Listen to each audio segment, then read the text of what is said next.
the entire city knew her as the Nightmare. Victoria Chen, daughter of tech mogul Richard Chen, had a reputation that preceded her like a storm warning. 7 bodyguards in 3 months. 4 private tutors. 11 household staff members. No one lasted more than 3 days. The tabloids called her the Ice Princess of Silicon Valley. Her father called her complicated. Everyone else just called her impossible. Then came Nathan Brooks, 42, widowed, father to 8-year-old Sophie. He wasn't hired to handle Victoria. He was just the night janitor assigned to clean the executive floors of Chen Technologies after the penthouse staff walked out en masse. But when he arrived at Victoria's pristine glass-walled apartment with his cleaning cart and said, "I've got a daughter too," something shifted in the air. No one believed that this quiet man, in a gray uniform, could reach the girl who'd made grown men cry. But sometimes the person who can change everything is the one nobody's watching. The morning sun sliced through the floor-to-ceiling windows of Chen Technologies, casting long shadows across the marble lobby. Nathan Brooks pushed his cleaning cart toward the service elevator, nodding at the security guard who'd worked the desk for as long as Nathan had been employed here. 5 years of quiet, steady work that kept his small family afloat.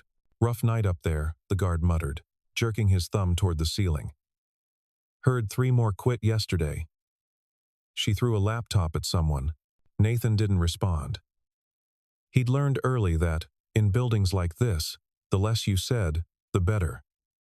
The executive world operated on different rules that didn't include people like him. The service elevator hummed as it climbed past the innovation labs, the conference suites, the sleek offices where decisions worth millions happened every day. Nathan's world existed in the margins of theirs, the trash bins they filled without thinking, the floors they walked on without seeing, the windows they looked through but never cleaned themselves. He'd made peace with it. After Sarah died, peace was all he could manage. Peace and Sophie. Everything else was just movement, just surviving. The elevator doors opened on the 42nd floor, the penthouse level. Nathan had never been up here before. This was where Richard Chen's daughter lived, in a sprawling apartment that occupied half the floor. All glass and steel and money that seemed angry at itself. The operations manager, Patricia Hayes, waited by the elevator with a tablet and an expression of barely controlled stress. She was 60, efficient, and currently looked like she hadn't slept in days. "Mr. Brooks," she said, and Nathan almost smiled. No one called him Mr. here. "I need you to understand the situation before you go in." "Yes, ma'am. Miss Chen is." Patricia paused, choosing words carefully. "Particular." The previous staff left because they felt uncomfortable with her behavior. "She has very specific requirements, and she doesn't tolerate mistakes." Nathan nodded. He'd cleaned up after worse. Blood in the parking garage from a car accident. Vomit in the 3rd-floor bathroom during flu season. Broken glass from a conference room fight he wasn't supposed to know about. A difficult 24-year-old didn't scare him. "I'll do my job," he said simply. Patricia studied him for a moment, then sighed. "The apartment is through those doors. She knows you're coming. Try to stay out of her way. Don't speak unless spoken to. And Mr. Brooks, don't take anything personally." The doors slid open with a whisper of expensive machinery. Nathan had seen wealth before, cleaned in its presence, observed it from his position of functional invisibility, but Victoria Chen's apartment was different. It wasn't warm or welcoming. It was a magazine spread, all sharp edges and cold perfection, white furniture that looked uncomfortable, art that seemed angry, windows that showed the city like a possession rather than a view. She stood by those windows now, backlit by morning sun, a slim figure in black pants and a silk blouse that probably cost more than Nathan's monthly rent. Her dark hair fell straight down her back, and when she turned, her face was exactly what he expected, beautiful, cold, and utterly bored. "You're the new one," Victoria said. Not a question. An observation. The way you'd note rain or traffic. "Yes, ma'am." Nathan Brooks. "I'll be handling the cleaning." Don't call me ma'am. I'm 24, not 60. She moved toward him with the kind of grace that came from expensive dance lessons and personal trainers. The previous staff was incompetent. I expect you'll be different. I'll do my best. She circled him slowly, examining. You're older. That's good. Maybe you'll actually follow instructions. The kitchen needs to be spotless by 9. Use only the unscented products. I'm sensitive to artificial fragrances. Don't touch anything on my desk. Don't rearrange anything. Don't look at my personal belongings. And absolutely do not make conversation.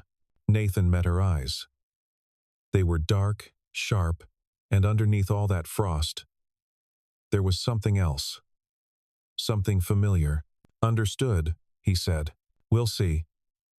She turned back to the window, dismissing him. Nathan began his work. He'd developed a rhythm over the years, an efficiency that came from repetition and necessity. The apartment was immaculate already. He suspected she fired people before they could actually make a mess, but he cleaned anyway. Dusted surfaces that had no dust, vacuumed carpets that showed no footprints, organized a kitchen that seemed unused. 90 minutes in, he was finishing the windows when he noticed the photograph. It sat on a shelf between expensive books no one had read, partially hidden behind a crystal vase. A younger Victoria, maybe 10 years old, standing next to a woman with kind eyes and the same straight dark hair. Both were laughing at something beyond the frame. The woman's hand rested on Victoria's shoulder with casual affection. I said, don't look at my personal belongings. Nathan turned. Victoria stood in the doorway of what he assumed was her bedroom, arms crossed, face hard. I'm sorry, he said. I was cleaning the shelf. That picture is none of your business. No, ma'am, Miss Chen. She stared at him, waiting for something. An argument, maybe. An excuse. When Nathan simply returned to cleaning the windows, she seemed almost disappointed. That's my mother, Victoria said suddenly. She died when I was 11. Nathan paused, set down his cloth, turned to face her properly. I'm sorry for your loss, he said, and meant it. Everyone's sorry. Sorry doesn't change anything. Her voice was sharp, but underneath, there was something cracking. No, Nathan agreed. It doesn't. They stood in silence for a moment. Then Nathan picked up his cloth and continued working. He didn't ask questions, didn't offer platitudes, just acknowledged her pain and moved on, the way he'd learned to do with his own. When he finished 2 hours later, Victoria was back at the windows. She didn't turn around when he packed up his cart. You'll be back tomorrow? She asked. If that's what's needed, it is. A pause. You didn't flinch. Ma'am, when I was rude. When I gave orders. You didn't flinch, or look afraid, or act resentful. Now she did turn, studying him with open curiosity. Why? Nathan considered the question. I've got a daughter, he said finally, 8 years old. Sometimes when she's scared or hurt, she gets angry at me. Tests, boundaries. I learned pretty quick that what she needs isn't someone to flinch, it's someone to stay steady. Victoria's expression shifted. Just for a second, the ice cracked. And underneath was something young and lost and desperately lonely. Then the mask snapped back. I'm not a child. No, ma'am, you're not. He pushed his cart toward the elevator. Behind him, he heard Victoria's voice. Quieter now. Nathan. He stopped. Thank you for cleaning properly. It was the smallest thing. But it was something. Nathan returned the next morning at 6, as instructed. The apartment was silent, except for the hum of expensive air conditioning and the distant sound of traffic 42 floors below.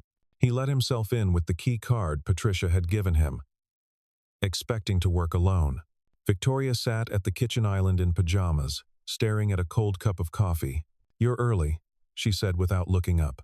Wanted to finish before the morning rush. Nathan began unpacking his supplies. I can come back, if... No. Stay.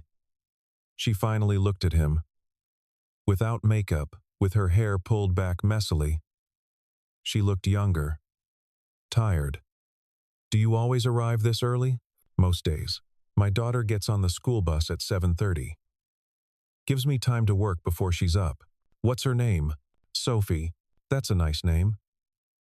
Victoria traced the rim of her coffee cup. Does she look like you? More like her mother, Nathan said quietly. That's a blessing. You loved your wife. It wasn't a question, but Nathan answered anyway. Very much. How long has she been gone? 4 years this November. Victoria nodded slowly, like he'd confirmed something she already knew. Car accident? Yes. My mother had cancer. Stage 4. Pancreatic. 13 months from diagnosis to. She stopped. Jaw tight. Everyone says it's better when there's time to say goodbye, but I don't think goodbyes make loss easier. They just make you watch it coming. Nathan set down the cleaning spray he'd been holding, pulled out one of the kitchen stools and sat across from her. Something he'd never done with a resident before. Your mother was right to hold your shoulder like that, he said. Victoria's head snapped up. What? In the photograph. The way she's touching you. That's not posing for a camera. That's a mother who knows her daughter and loves who she is. For a long moment, Victoria just stared at him. Then her eyes filled with tears she refused to let fall. You don't know anything about her. No, Nathan agreed. But I know something about being a parent who loves their child. And I know that kind of love doesn't go away just because someone dies. Your mother's still holding your shoulder, Miss Chen. Every day, Victoria stood abruptly, turning away. Her shoulders shook once, twice. Then she steadied herself with visible effort. I need to get ready for work, she said, voice tight. Clean whatever you need to clean. She disappeared into her bedroom. Nathan went back to work, but something had shifted. The apartment felt different now. Less like a museum, more like a place where someone actually lived and hurt and tried to survive. He was finishing the living room when Sophie called. Dad? Her voice was small through the phone speaker. Mrs. Henderson said, I can stay at her house until you pick me up, but I want to come see where you work. Can I? Please? Nathan glanced at the time. 10:30. He could have her here for an hour before school pickup. Let me ask, honey. He knocked on Victoria's bedroom door. What? Her voice was muffled. Miss Chen, I apologize for the interruption. My daughter is asking if she can visit me briefly during work. I understand if that's not appropriate. The door opened. Victoria had changed into business clothes, but her eyes were still red. She wants to come here? Only if you're comfortable with it. She won't touch anything. She's very well behaved. Victoria looked at him for a long moment. How old did you say she was? 8. Bring her. I'll be in my office making calls anyway. An hour later, Sophie Brooks burst off the elevator like concentrated sunshine.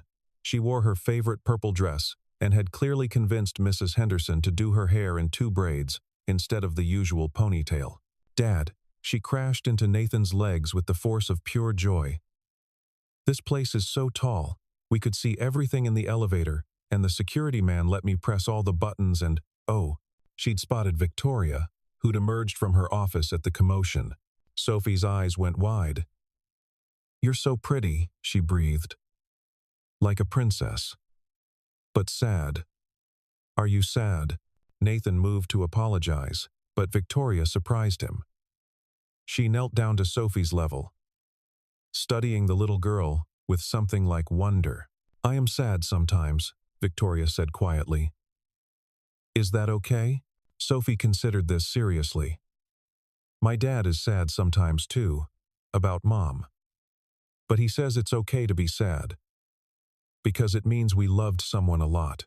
Victoria's breath caught. Your dad is very wise. He's the best dad in the whole world. Sophie beamed up at Nathan, then turned back to Victoria. Do you have a dad? I do. But he's very busy.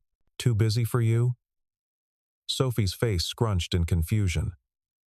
But you're his kid. Kids are supposed to be the most important thing. Nathan watched something break open in Victoria's expression. She reached out hesitantly, like she'd forgotten how to touch another person. and gently straightened one of Sophie's braids. "You're a very smart girl," Victoria whispered. "I know." Sophie grinned, then spotted the massive windows. "Whoa, can I look?" "Of course." While Sophie pressed her nose against the glass, exclaiming over the view, Victoria stood and walked over to Nathan. When she spoke, her voice was rough. "She's beautiful. Like her mother? In every way that matters. You're lucky." Victoria wrapped her arms around herself. "I'd forgotten what it was like.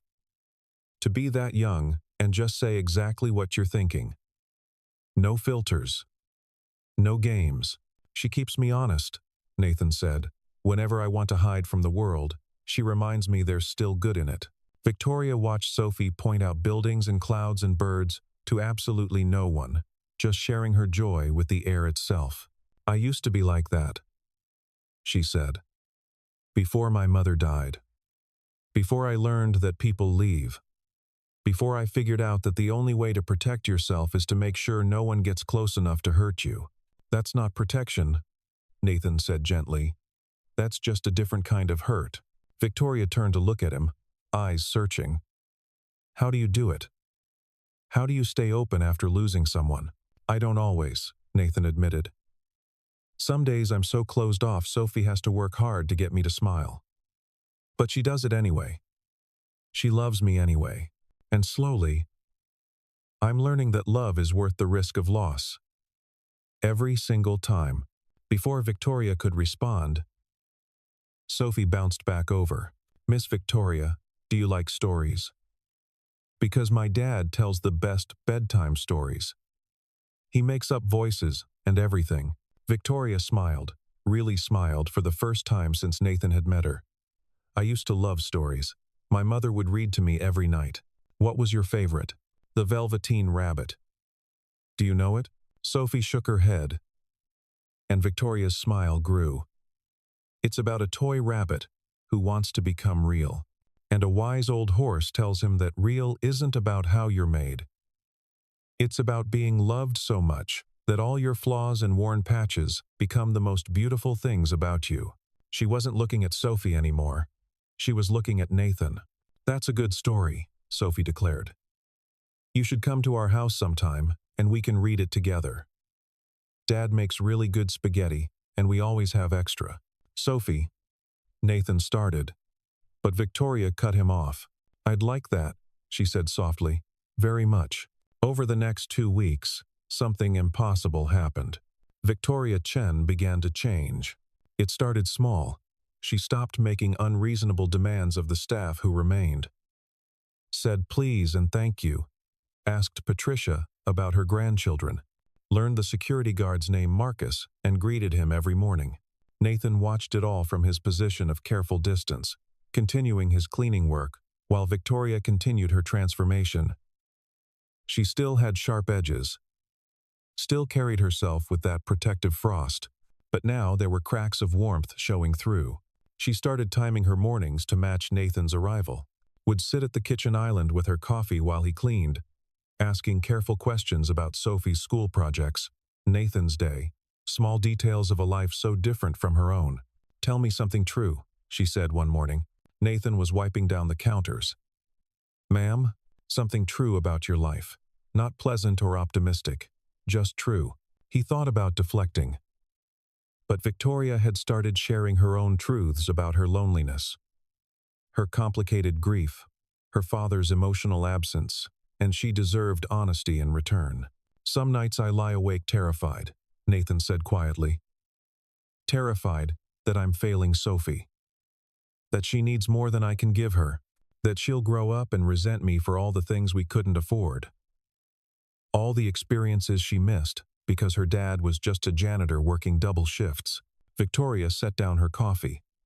"Does she seem resentful?" "No, she seems happy." "Then maybe you're giving her the thing that matters most. Maybe you're giving her love and presence. Maybe that's worth more than everything money can buy." Nathan looked at her.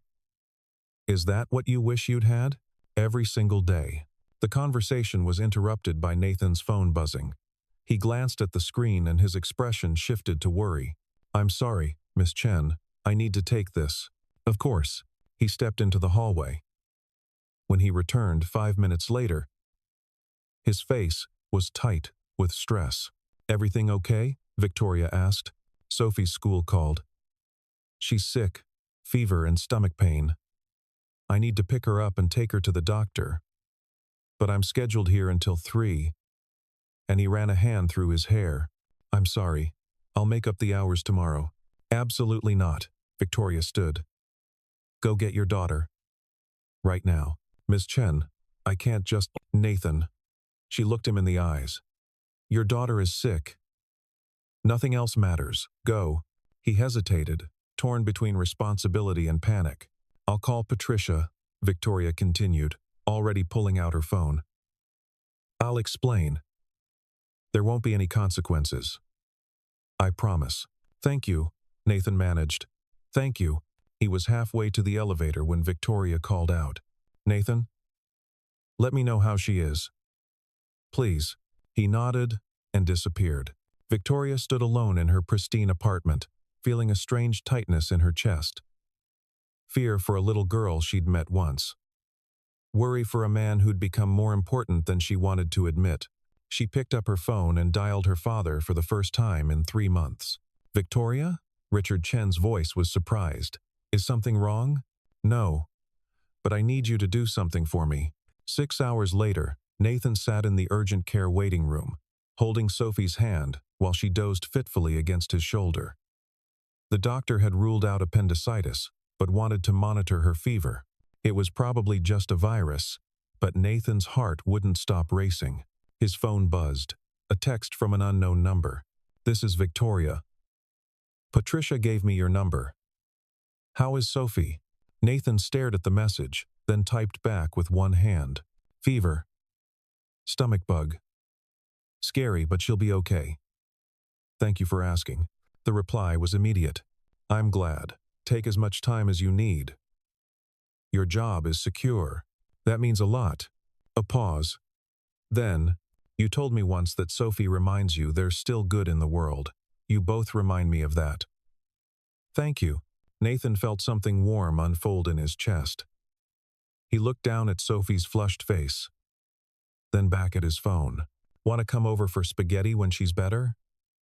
"She'd love to see you." Another pause. Longer this time. Nathan started to regret the invitation too familiar, crossing too many lines, when the response finally came. "I'd love that, more than you know." 3 days later, Victoria Chen stood outside a modest apartment building in a neighborhood she'd never visited before. She wore jeans, actual jeans she'd had to buy for this occasion, and a simple sweater, carrying a bag of books she'd carefully selected. She'd never been so nervous in her life. Nathan opened the door with Sophie peeking around his legs, fully recovered and vibrating with excitement. "Miss Victoria, you came. Dad made so much spaghetti and I helped with the salad, and I picked out 3 books for us to read." "Sophie, breathe," Nathan said, laughing. He met Victoria's eyes over his daughter's head. "Welcome." Victoria stepped inside, and something inside her chest cracked wide open. The apartment was small. Worn furniture, scuffed floors, kitchen appliances that had seen better decades. But everywhere she looked, there was love. Photos of Sophie at every age. Artwork taped to the refrigerator. Books piled on every surface. A blanket fort in the corner of the living room. A home that was lived in and laughed in, and real, in a way Victoria's penthouse had never been. "It's perfect," she whispered. Nathan smiled. "It's home." Over dinner, simple spaghetti that somehow tasted better than anything Victoria's private chefs had ever made, Sophie told elaborate stories about her week. Victoria found herself laughing. Actually laughing. At the 8-year-old's dramatic retellings. "And then Tyler said his dad could beat up any dad. And I said my dad could definitely win because he lifts heavy cleaning equipment every day, and also he's really brave. And Tyler said that's not the same thing, but I know it is. Right, Dad?" Nathan's eyes were suspiciously bright. "Right, honey. Plus you saved Mom when her car got stuck in the snow that one time, and you save me every day by making sure we have food, and a house and hugs."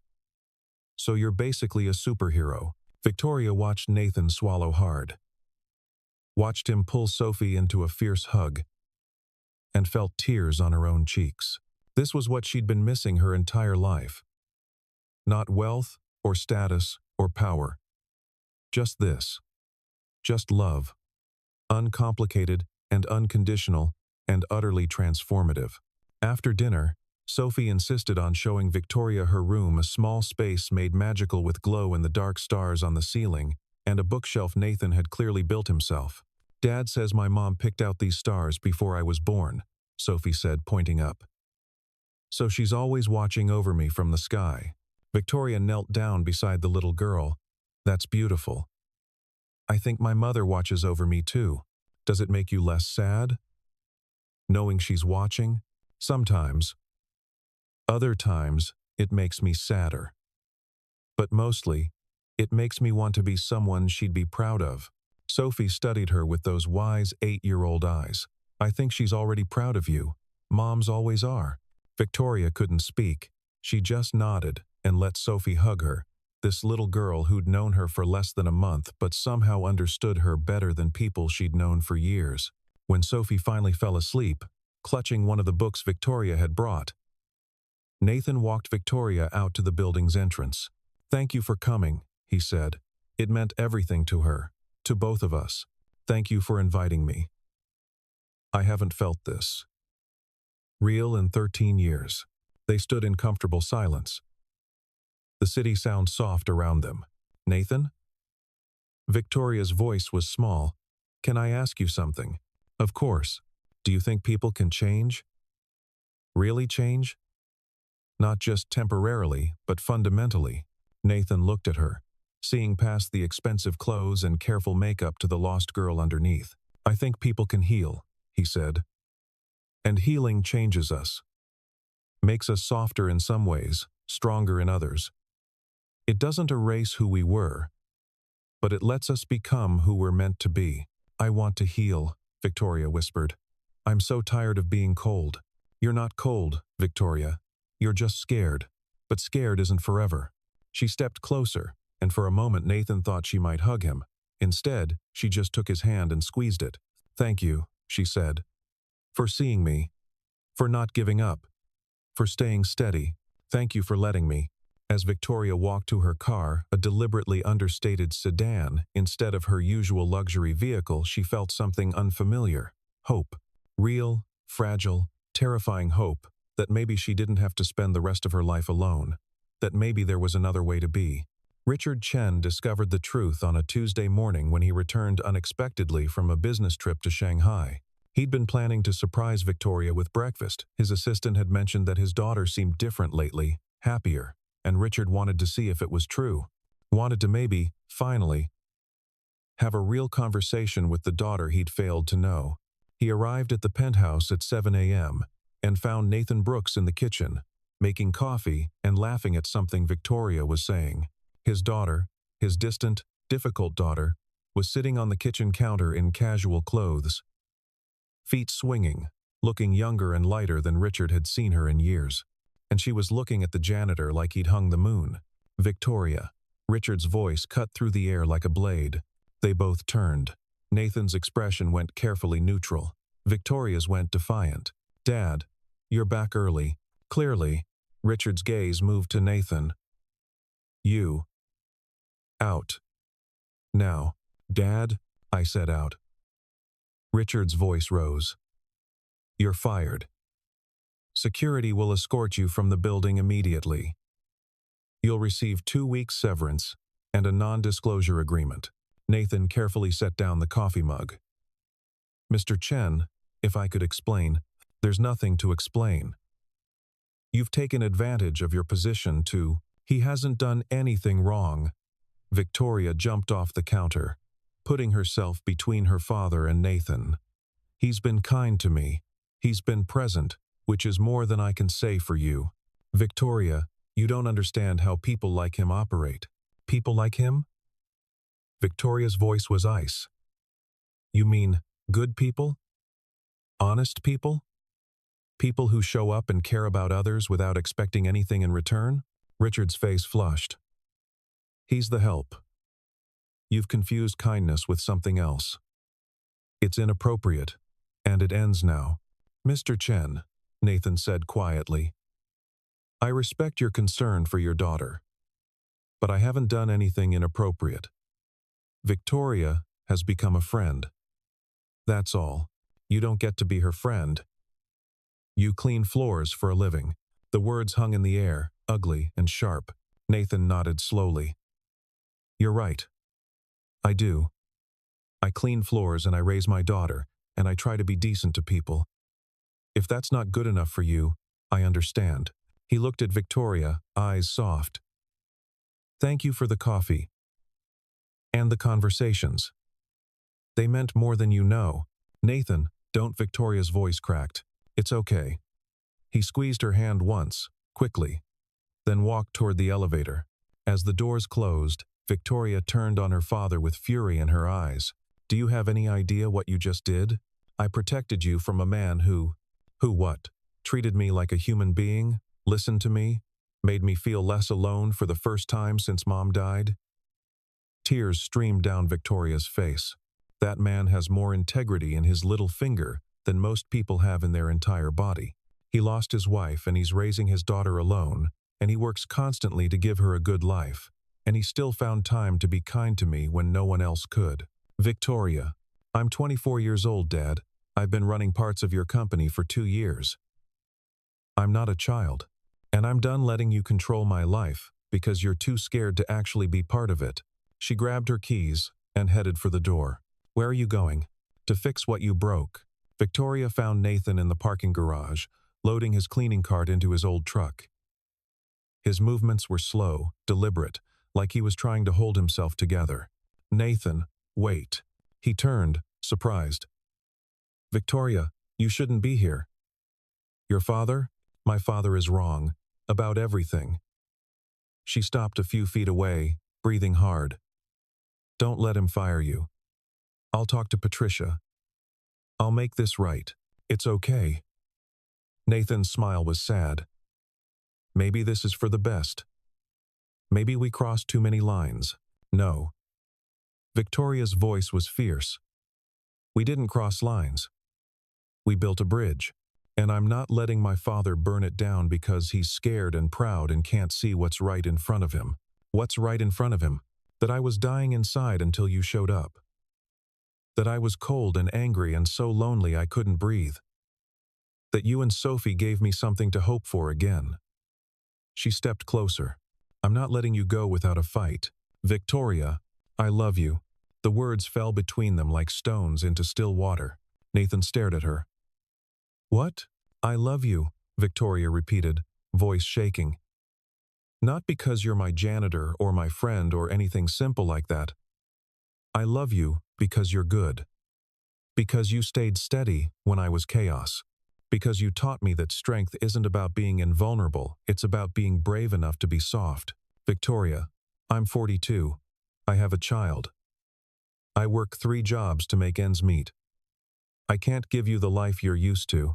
I don't want the life I'm used to. Victoria was crying now. I want a life that feels real.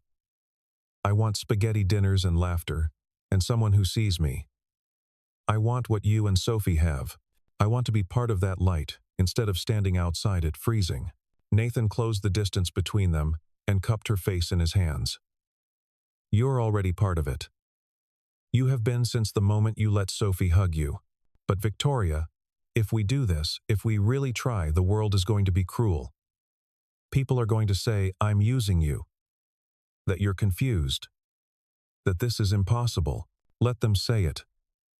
Victoria covered his hands with hers.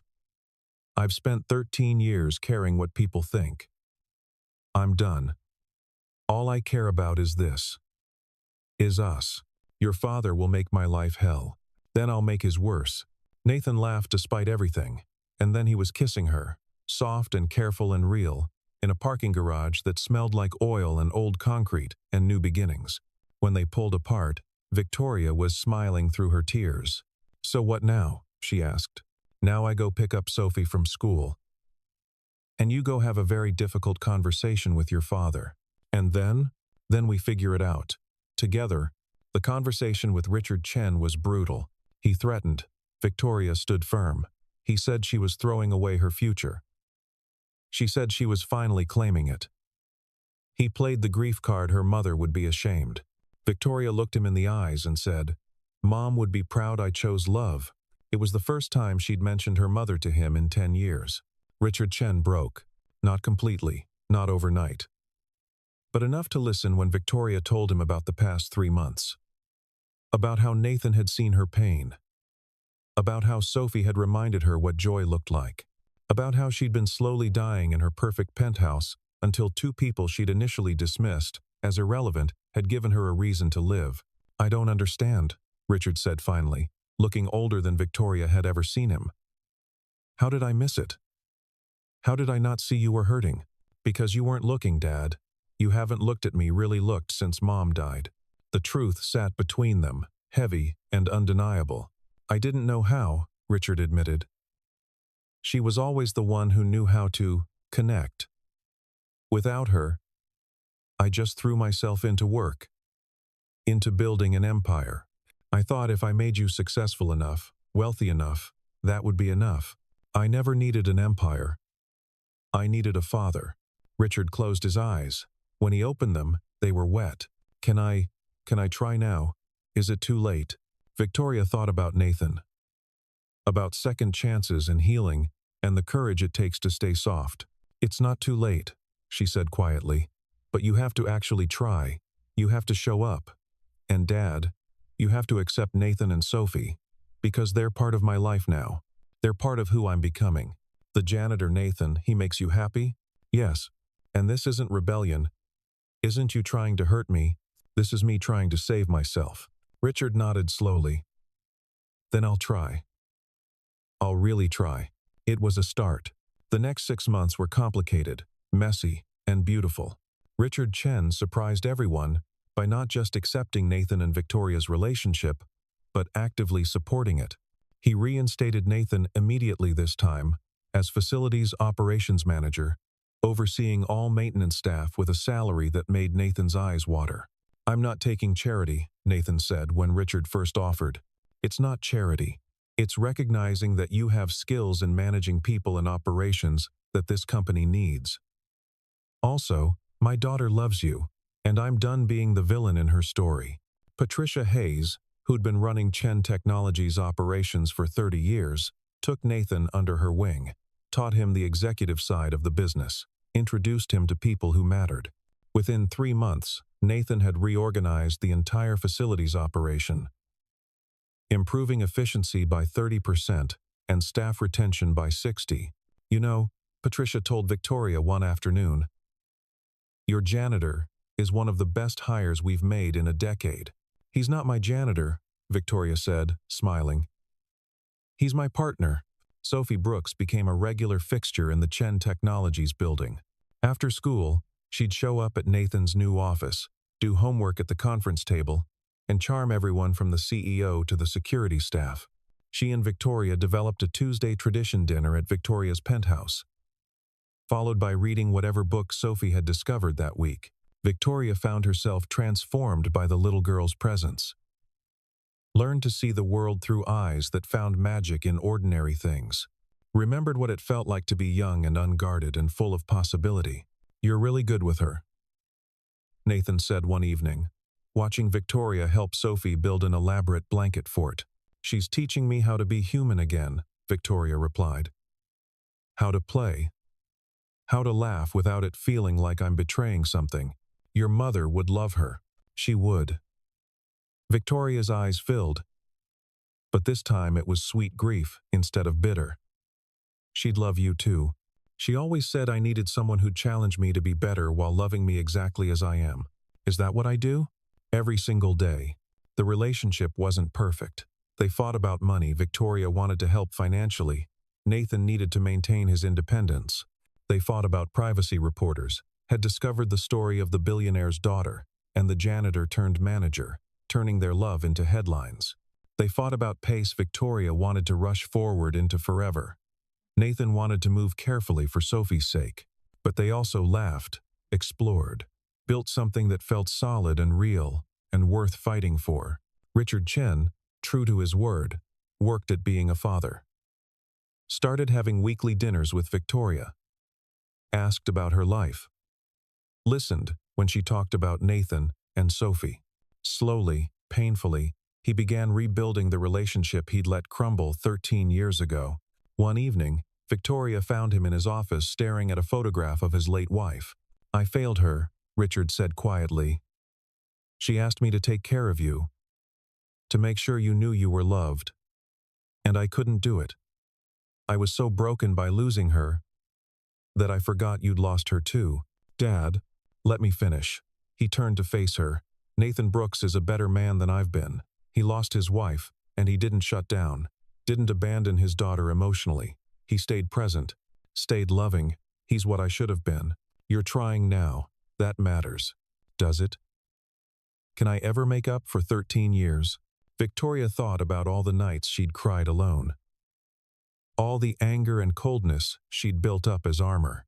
All the ways she'd hurt herself and others because she didn't know how else to process her pain.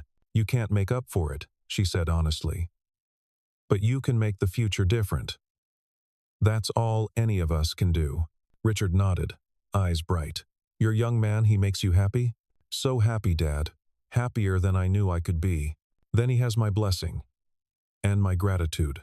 On a Tuesday evening in October, exactly 1 year after Nathan first cleaned Victoria's penthouse, Sophie Brooks stood in front of a small crowd gathered in the Chen Technologies conference room. At 9 years old, she was supposed to be nervous. But Sophie had never met a crowd she couldn't charm. "Hi everyone, my name is Sophie Brooks, and this is the launch of Lily's Hope Foundation." Victoria stood at the back of the room, watching. They'd debated the name for weeks. Sophie had insisted Nathan's late wife, Lily, deserved to be remembered, deserved to be part of the legacy they were building. "Lily's Hope helps kids who lost a parent," Sophie continued, reading from note cards Victoria had helped her prepare. "Because when my mom died, it was really hard. My dad was sad, and I was sad, and sometimes it felt like we were both drowning. But we weren't alone. We had neighbors and teachers and each other. And now we want to make sure other kids have help too." The foundation, funded by Victoria's personal wealth and championed by Richard Chen, would provide counseling, financial assistance, and community support to single-parent families dealing with loss. Nathan stepped up beside Sophie, resting his hand on her shoulder in an unconscious echo of the photograph Victoria kept on her mantle now. The one of Victoria and her mother. "We can't bring back the people we've lost," Nathan said, voice steady despite the emotion in his eyes. "But we can honor them by helping others survive their loss, by building a community that shows up for each other, by teaching our children that grief and joy can coexist, that love is worth the risk of pain." He looked directly at Victoria. "Someone very special taught me that this year. Reminded me that staying open is the bravest thing we can do. That real strength is about being vulnerable enough to let people in." Victoria felt tears streaming down her face, felt her father's hand squeeze her shoulder in support and solidarity. After the event, after the crowd dispersed and the speeches ended, Nathan found Victoria on the building's roof deck, looking out at the city lights. "You did it," he said, wrapping his arms around her from behind. "You turned your pain into purpose." "We did it," Victoria corrected. "All of us. You and Sophie and my dad and everyone who believed we could build something beautiful from all this loss. Your mother would be proud. So would Lily." They stood in comfortable silence, holding each other as the city breathed around them. "Nathan?" Victoria turned in his arms. "Can I ask you something?" "Always. A year ago, when you first walked into my penthouse, did you have any idea we'd end up here?" Nathan smiled. "Not even remotely. I thought you were impossible." "I was impossible." "No." He cupped her face gently. "You were hurt. There's a difference. And now? Now you're healing. We're healing. Together." Victoria kissed him softly. "I love you. Both of you. More than I have words for. We love you too. So much." From the doorway, a small voice interrupted. "Are you guys being mushy again?" They turned to find Sophie grinning at them, holding Richard Chen's hand. Victoria's father looked slightly uncomfortable, but also genuinely happy. "Always," Nathan told his daughter. "Good. Because Victoria promised me hot chocolate. And Grandpa Richard said he'd tell me stories about the old days." "Grandpa Richard?" Victoria raised an eyebrow at her father. Richard shrugged, looking pleased. "She asked if she could call me that. I said yes." Sophie bounced over and took Victoria's hand, then Nathan's, linking them all together. "Come on, it's family time." As they headed inside this impossible, beautiful, blended family, Victoria realized something profound. She'd spent 13 years building walls, convinced that strength meant being untouchable. But real strength was this: letting people in, choosing vulnerability, believing that love was worth every risk. No one had believed the impossible girl could change. But she had, and it all started with a janitor who saw past the ice to the heart underneath. Who stayed steady when she was chaos. Who taught her that the people society dismisses are often the ones who hold the most important truths. Sophie skipped ahead, pulling them toward warmth and hot chocolate and laughter, and Victoria let herself be pulled. Let herself be part of something bigger than her pain. Let herself, finally, be real. The October sun warmed the courtyard of the Lily's Hope Foundation headquarters, a converted historic building in downtown that now served as both administrative offices and a community center for grieving families. Victoria Chen Brooks stood at the podium, looking out at the crowd gathered for the foundation's 3rd anniversary celebration. 3 years, 64 families served, hundreds of counseling sessions provided, countless lives touched and changed. Nathan stood to her right, holding Sophie's hand. On her left was Richard Chen, who'd gradually stepped back from active management of Chen Technologies to dedicate himself to the foundation and, more importantly, to rebuilding his relationship with his daughter. 3 years ago, Victoria began. "I was lost. I'd spent over a decade building walls around my heart, convinced that isolation was safety. I'd pushed away everyone who tried to care about me. I'd turned myself into exactly the kind of person I never wanted to be: cold, alone, and slowly dying inside." She paused, finding Nathan's eyes. Then a janitor knocked on my door. He didn't see a difficult rich girl. He saw a grieving daughter. He didn't fear my anger. He recognized my pain. And instead of walking away like everyone else had, he stayed. Sophie squeezed Nathan's hand, beaming with pride. "But this story isn't just about me and Nathan," Victoria continued. "It's about what happens when we choose to see each other's humanity, when we look past titles and tax brackets and social expectations to recognize that we're all just trying to survive our grief and find our way to joy." In the audience, former staff members from Chen Technologies sat beside families helped by the foundation. Patricia Hayes dabbed her eyes with a tissue. Marcus, the security guard, nodded approvingly. "I learned something crucial from a man society told me to dismiss, and a 9-year-old girl who saw the world more clearly than most adults." Victoria smiled at Sophie, who waved enthusiastically. "I learned that love isn't found in the safe spaces we construct. It's found in the dangerous choice to stay open, to stay vulnerable, to believe that people are worth the risk." She took Nathan's hand, pulling him up to stand beside her. "My mother died when I was 11, she said, voice steady now, with hard-won peace, and for 13 years, I let that loss define me. But Nathan reminded me that grief doesn't have to be the end of the story. It can be the beginning, the crack that lets the light in." Nathan wrapped his arm around her waist, grounding her.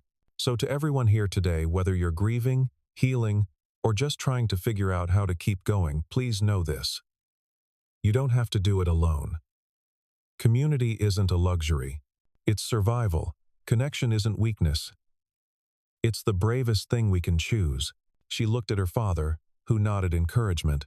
"And to the people, the world underestimates the janitors and single parents and quiet heroes who show up every day without recognition. You matter. Your kindness matters. Your steadiness matters. You might just be the person who saves someone's life by seeing them when everyone else looks away. The crowd erupted in applause. Later, as the sun set and the celebration wound down, Nathan found Victoria in the Foundation's library, a cozy space filled with books, donated in memory of loved ones. Sophie was curled up in a reading nook, fast asleep with a book still clutched in her hands. "She's exhausted," Nathan whispered, carefully removing the book and covering Sophie with a blanket. "She worked so hard on her speech." Victoria smiled down at the sleeping girl.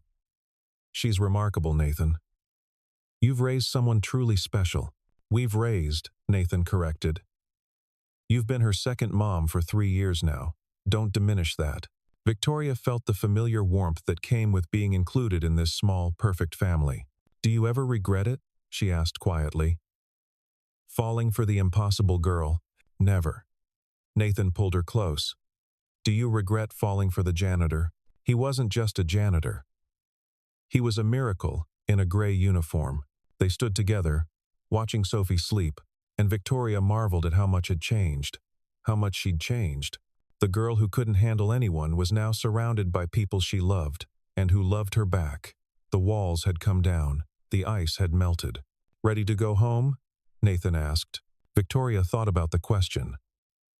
3 years ago, home had been a cold penthouse, filled with expensive things and crushing loneliness. Now home was a modest house they'd bought together in a neighborhood filled with families and noise and life. A place where Sophie's artwork covered the walls and laughter echoed through rooms, and love was the most valuable thing they possessed. "Yeah," she said, taking his hand. "Let's go home."